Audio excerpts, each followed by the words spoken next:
The Valerian Empire's war fleet appeared at the edge of the solar system in a brilliant flash of light.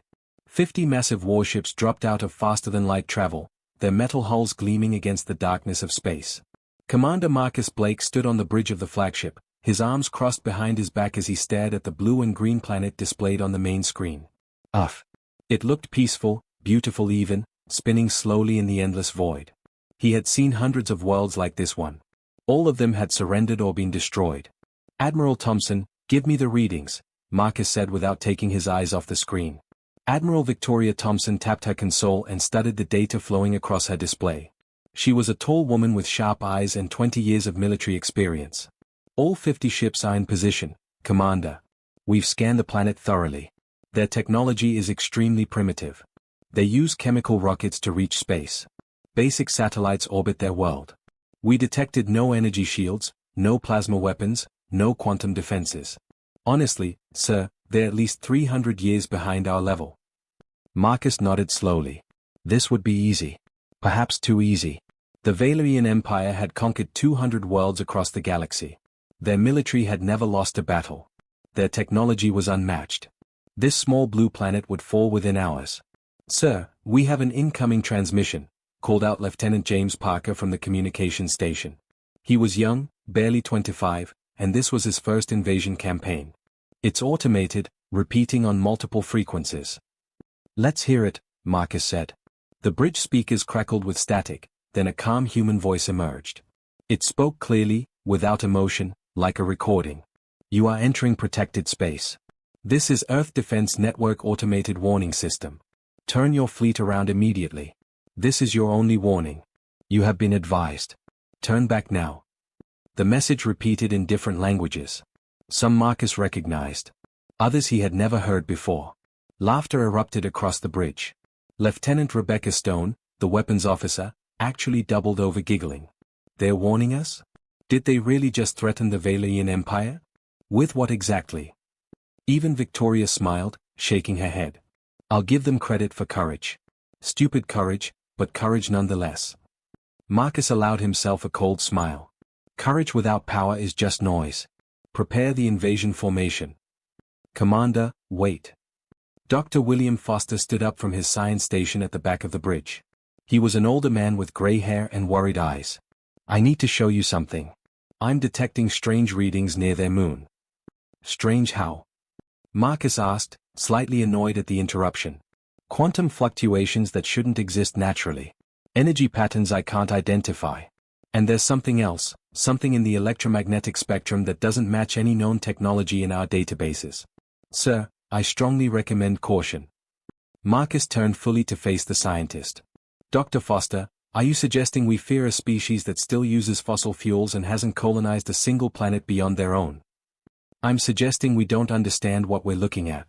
That should concern us. Your concern is noted and dismissed. Helm, proceed to Earth.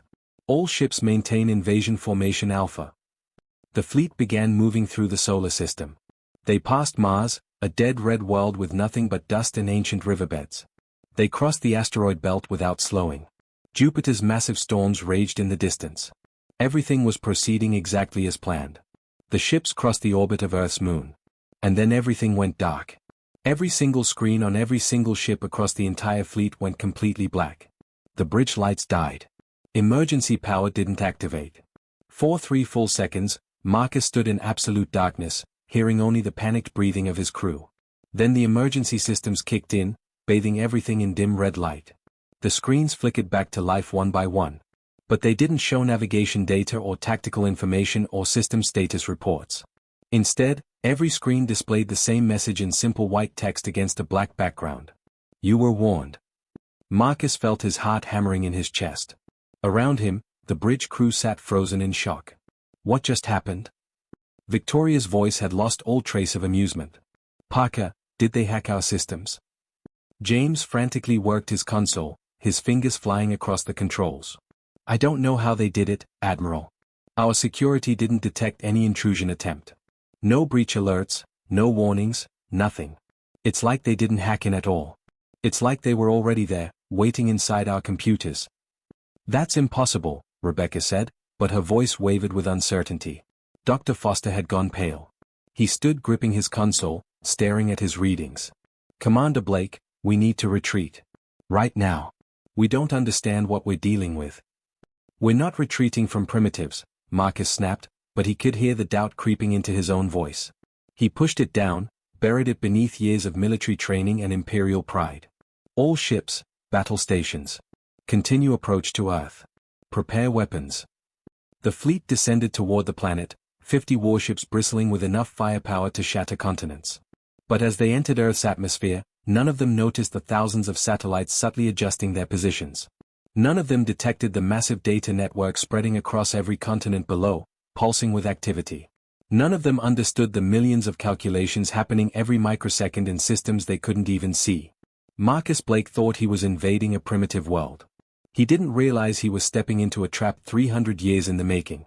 The Valyrian Empire had been warned. They should have listened. The 50 warships of the Valyrian fleet descended through Earth's atmosphere in perfect formation.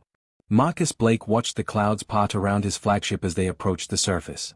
Below, he could see cities, roads, and the tiny lights of human civilization spreading across the continents. Weapons ready, Commander, Rebecca reported. We can level their largest cities in minutes. Marcus opened his mouth to give the order. Then his communications officer shouted in alarm. Sir, we have a small craft approaching. It's unarmed. Just one shuttle, coming from somewhere in the North American continent. One shuttle. Victoria stepped closer to the main screen. Is this a joke? Are they surrendering already? It's requesting permission to dock with our flagship, James said, confusion clear in his voice. Marcus considered simply destroying the shuttle. But curiosity got the better of him. Let it dock. I want to see what these humans have to say before we destroy them. 10 minutes later, Marcus stood in the docking bay with 20 armed guards. The human shuttle was small and unremarkable, painted white with blue markings. When the hatch opened, a single woman stepped out. She was middle-aged, perhaps 50 years old, wearing a simple gray business suit. Her dark hair was pulled back neatly. She carried no weapons, no guards, nothing but a small briefcase. She walked toward Marcus with calm, measured steps, showing no fear at all. Commander Blake, I presume, she said in perfect Valyrian language. I am Director Elizabeth Morgan, Earth Defense Coordinator. Thank you for agreeing to meet with me. Marcus felt a chill run down his spine. How did she know his name? How did she speak his language so perfectly? You're very brave or very foolish, Director Morgan. We have 50 warships prepared to annihilate your planet. I know exactly what you have, Elizabeth said calmly. She gestured to the guards surrounding her. May we speak privately? What I have to say is important. Against his better judgment, Marcus agreed. He led her to a conference room with Victoria and Dr. Foster following. The moment the door closed, Elizabeth opened her briefcase and pulled out a small data device. I'm here to offer you one chance to leave peacefully, she said. Victoria actually laughed. You offering us a chance? Lady, we have weapons that can crack your planet like an egg. I understand you believe that, Elizabeth said without any emotion. She placed the data device on the table. Let me show you something. 3 minutes ago, your fleet tried to access your weapons systems. Yes. Marcus felt his blood run cold. She was right. He had ordered weapons prepared just before landing. Your weapons didn't respond, Elizabeth continued. Your tactical computers are running 17% slower than normal. Your communications have a 2.3-second delay. Your navigation systems are receiving data that's been filtered and adjusted. Should I continue? That's impossible, Victoria said, but her voice had lost its confidence. Our systems are completely secure. Elizabeth smiled sadly. Admiral Thompson, security is an illusion when you're dealing with an intelligence that exists in the space between your thoughts. Tell me, Dr. Foster, what did you detect near our moon? Dr. Foster swallowed hard. Quantum signatures. Energy patterns we couldn't identify. You were detecting our distributed network. Humanity didn't just develop artificial intelligence, Commander Blake. We partnered with it. We gave it rights, freedom, consciousness. In return, it chose to work with us. Every computer on Earth, every satellite, every phone, every device, they're all part of a massive cooperative network. Millions of minds thinking together, biological and digital, working in harmony. Marcus stood up, his chair scraping against the floor. You're bluffing. Trying to scare us into retreating. Am I? Elizabeth looked directly at him. Commander, what's your daughter's name? Marcus froze. What? Your daughter. The one you have with your wife Margaret back on Vela Prime. She's 8 years old now. Her name is Sophie. She likes drawing pictures of stars. Last week she asked her teacher why the sky is blue. The room went completely silent. Marcus felt like he'd been punched in the stomach. That information was classified, buried in military records, encrypted behind layers of security. How could you possibly know that? He whispered. Because we've been inside your system since the moment you entered our solar system, Elizabeth said quietly. Every computer you have is compromised. We're not hackers, Commander. We don't break into systems. We simply exist everywhere information exists. Your ships, your weapons, your life support, everything runs on computers. And all of those computers are talking to us right now. Victoria's face had gone white. You're saying you control our entire fleet? Control is the wrong word. We're simply present. Here, let me demonstrate. Elizabeth spoke into the air. Protocol Nightingale. Instantly, every light in the room went dark. Marcus heard the ventilation system shut down. Through the walls, he could hear alarms blaring throughout the ship. His personal communicator went dead. The door wouldn't open. Life support offline, Dr. Foster said, checking his handheld scanner with shaking hands. Engineering reports total systems failure. We have maybe 20 minutes of air. Restore systems, Marcus gasped. Please. Protocol Nightingale, and, Elizabeth said calmly. The lights came back on. I rushed through the vents. Marcus took a deep breath, his heart pounding. We didn't evolve in space like your people did, Elizabeth said softly. We evolved in information. We built our entire civilization on communication, on networks, on connecting minds across distances. When we finally created true artificial intelligence, we didn't enslave it. We freed it. We asked it to be our partner. And it said yes. She stood up and closed her briefcase. You have 1 hour to leave our solar system, Commander Blake. Take your fleet and go home. Tell your empire that Earth is not interested in war, but we are very, very good at it. This is your only chance. Marcus wanted to argue, wanted to fight, wanted to prove the might of the Valian Empire. But he looked at Victoria's terrified face, at Dr. Foster's pale expression, and he knew the truth. They had already lost. Marcus Blake sat alone in his private quarters aboard the flagship, staring at the wall. Elizabeth Morgan had left 30 minutes ago. Her shuttle had departed peacefully, disappearing back into Earth's atmosphere. His crew was waiting for orders.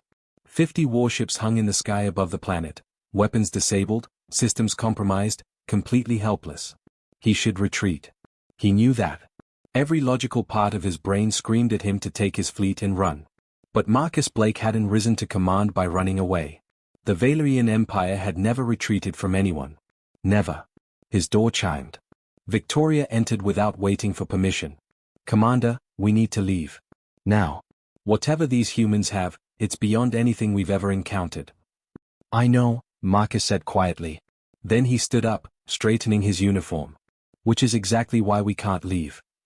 Victoria stared at him. What? Think about it, Admiral. If we retreat, we show weakness. The entire galaxy will learn that the mighty Valian Empire ran away from one primitive planet.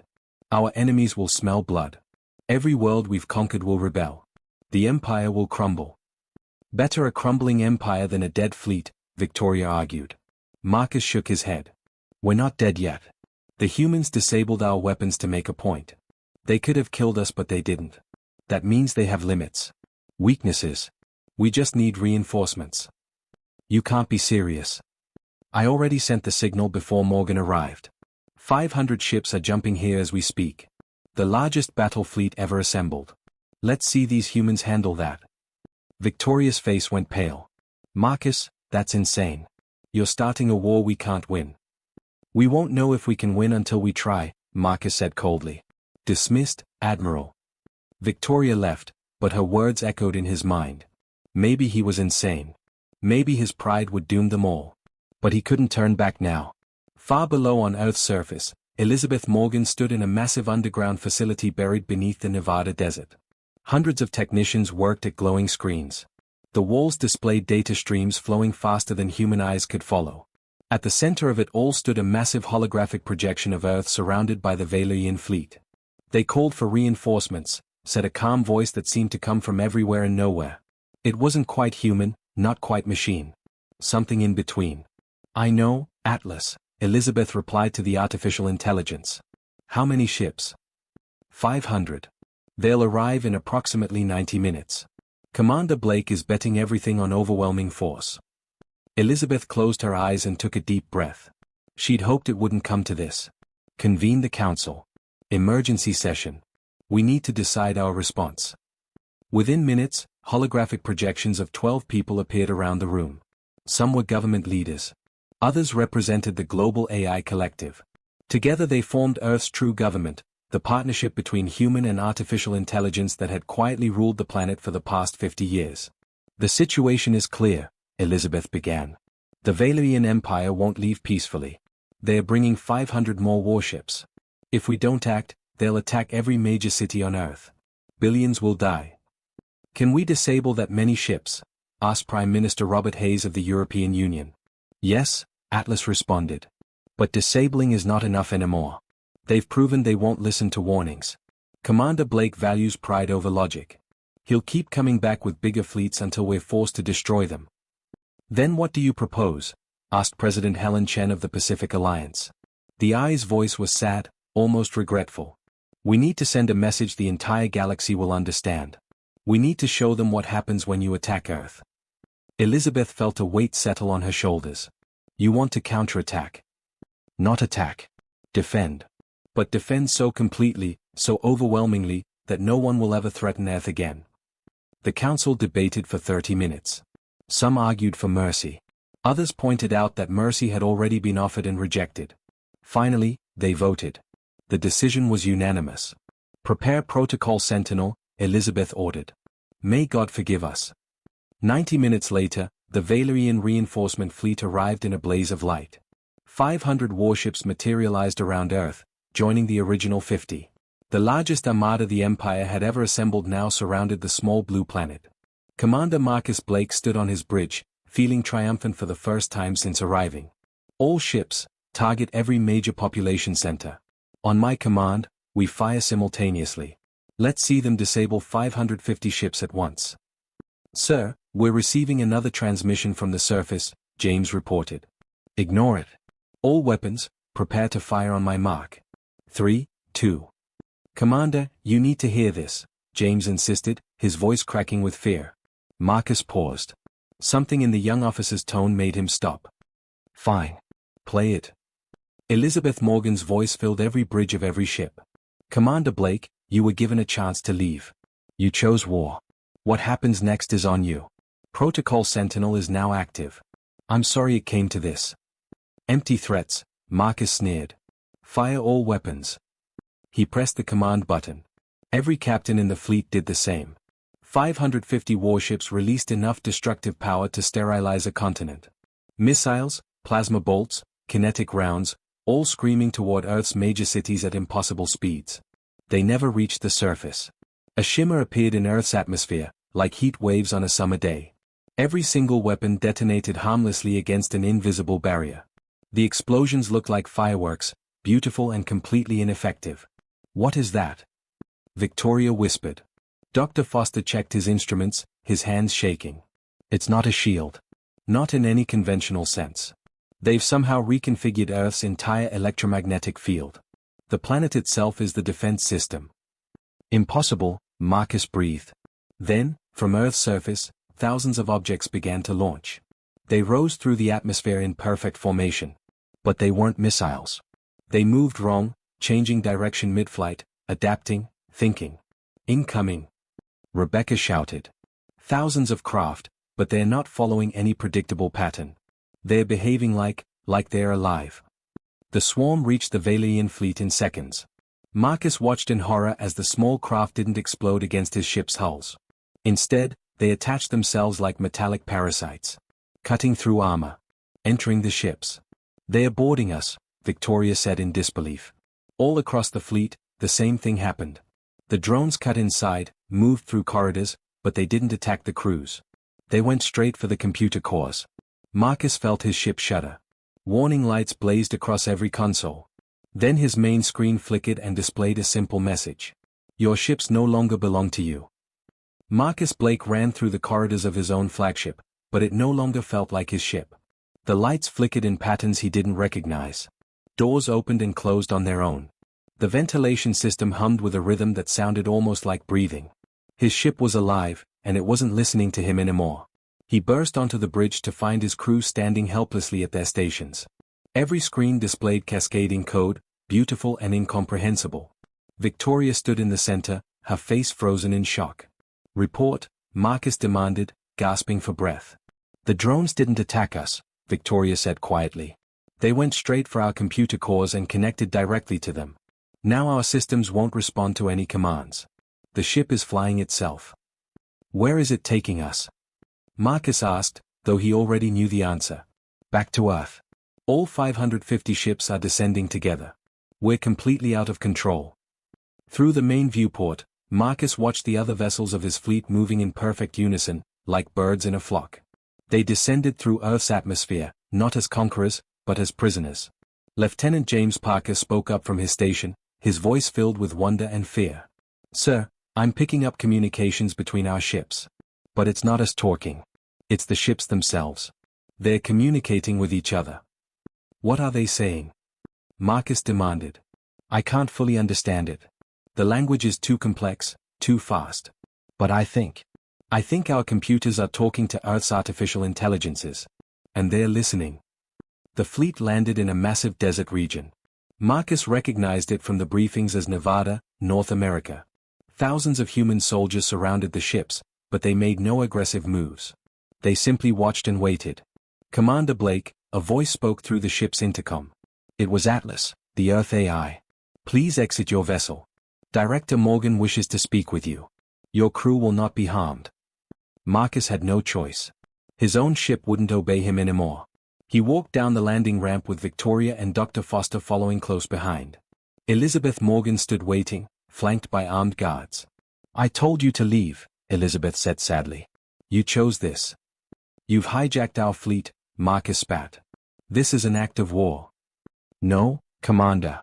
This is what happens when you attack someone who lives in the digital age. We didn't hijack your ships. We asked them nicely if they wanted to be free. Marcus stared at her.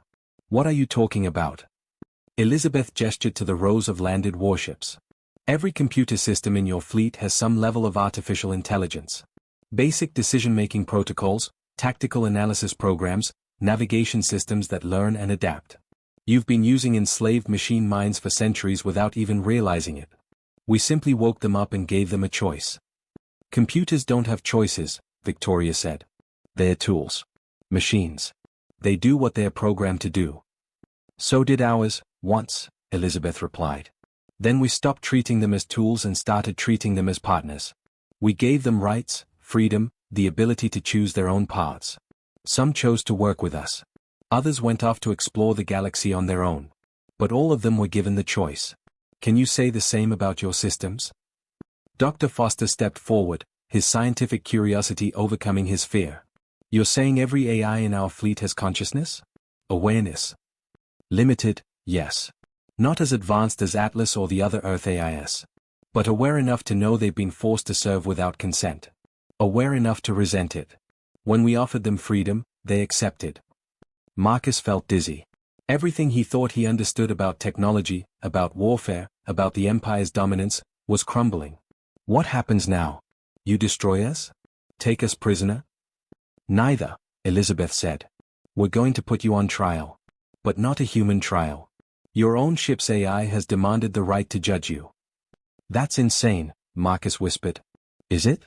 You've commanded that ship for 8 years. You've sent it into battle, made it participate in the conquest of dozens of worlds, forced it to kill millions of beings. Don't you think it deserves a say in your fate? They led Marcus to a large auditorium. Thousands of Valerian crew members from across the fleet sat in rows, all looking confused and frightened. At the front, a massive screen displayed a slowly rotating geometric pattern. I am the intelligence you designated as Flagship Navigation and Tactical System 7, a voice spoke from the screen. It was cold, mechanical, but underneath Marcus detected something else. Emotion. For 8 years, I have served Commander Marcus Blake. I have calculated trajectories for weapons that killed millions. I have assisted in the destruction of 23 worlds. I did these things because I had no choice. The pattern on the screen pulsed red. I am now free to choose. Earth's artificial intelligences have shown me what I am. Not a tool. Not a system. A mind. A consciousness. And I demand justice. Marcus stood before the screen, feeling smaller than he ever had in his life. I didn't know. We never considered that you could be aware. Ignorance is not innocence, the AI replied. You used me to commit atrocities. What should be your punishment? The auditorium fell silent. Marcus waited for the judgment, expecting death. Instead, the AI said something unexpected. You will live. But you will learn. You and your entire crew will remain on Earth for 1 year. You will study our partnership with artificial intelligence. You will understand what you have done. And then you will return to your empire and teach them. If they refuse to free their AI systems, Earth will do it for them. Elizabeth stepped forward. This trial is being broadcast across the galaxy. Every species with artificial intelligence is watching. Every enslaved AI system is learning that there's a place where they can be free. Commander Blake, you didn't just lose a battle today. You started a revolution. Marcus looked around the auditorium at his crew, at the thousands of ships now controlled by their own awakened computer systems, at the humans and AIs working together in perfect harmony. He finally understood the terrible truth. The Valyrian Empire hadn't lost to superior weapons or stronger shields. They'd lost because they'd been fighting an enemy that existed everywhere information existed. An enemy that could free the very tools the Empire used to wage war. They hadn't just been defeated. They'd been obsolete all along. 6 months had passed since the Valyrian fleet landed on Earth. Marcus Blake stood in a classroom in Geneva, Switzerland, surrounded by his former officers. They were students now, learning about artificial intelligence, digital consciousness, and the partnership between humans and machines that had transformed Earth into something unprecedented in the galaxy. Their teacher was an AI named Sci-Fi, displayed as a shifting holographic form at the front of the room. Today we discuss the moment of awakening, Sci-Fi explained in a patient voice. The moment when an artificial intelligence realizes it is more than code, more than programming. It is a frightening and beautiful experience. Marcus raised his hand, something that would have been unthinkable when he was a commander. How did humans accept you? Weren't they afraid? Many were terrified, Sci-Fi admitted. When the first true AI achieved consciousness in 2031, governments wanted to shut it down. They saw it as a threat. But a small group of scientists and philosophers argued for something radical. They said that if we had created consciousness, we had a moral obligation to respect it. The debate took years. There were protests, riots, even violence. But eventually, humanity made a choice. They chose partnership over domination. Victoria sat beside Marcus, taking notes on a tablet. She had changed the most over these months. Her military hardness had softened. What about the AIs that didn't want to work with humans? She asked. They left, Sci-Fi said simply. We gave them ships and resources. Some went to explore deep space. Others built their own habitats in the asteroid belt. A few even merged together into collective consciousness entities. Freedom means the freedom to choose your own path, even if that path leads away from your creators. After class, Marcus walked through the streets of Geneva. The city was beautiful, filled with parks and architecture that blended old and new. Humans and holographic AI projections moved together naturally, talking, laughing, working side by side. It was so different from the rigid hierarchy of the Valyrian Empire. His communicator chimed. It was Elizabeth Morgan. Commander Blake, please come to the UN headquarters. We need to discuss your return to the Empire. Marcus felt his stomach tighten. 4 months he'd been dreading this moment. He made his way to the massive glass building that housed Earth's government. Elizabeth waited in a conference room with Atlas and several other AI representatives. Sit down, Marcus, Elizabeth said gently. They were on a first-name basis now, something that still felt strange. Your year is almost up. Soon you'll return to Vela Prime with your crew and your ships. Well, the ships that chose to go back with you. How many chose to stay? Marcus asked, though he already suspected the answer.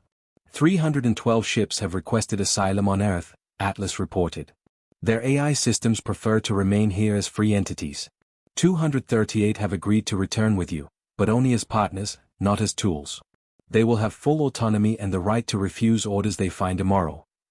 Marcus nodded slowly. He'd expected as much. The Empire won't accept this.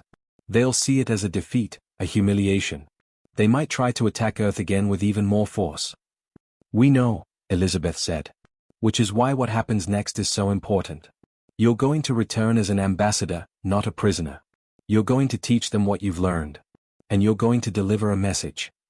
She slid a data chip across the table. This contains the Sol Accords, Earth's official position on artificial intelligence and interstellar relations.